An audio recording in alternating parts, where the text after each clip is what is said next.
এবার শোনা মন দিয়া কৃষ্ণ নিরলে বসিয়া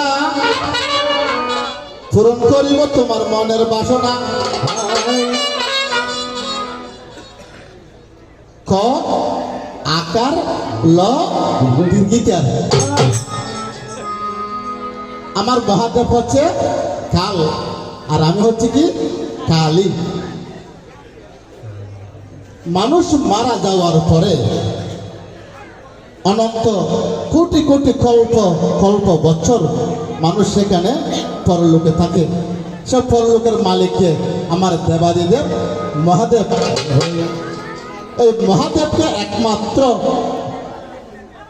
ঠান্ডা করতে পারে অর্থাৎ শান্ত করতে পারে, সেটাকে একমাত্র কালী, আর কেউ পারে না।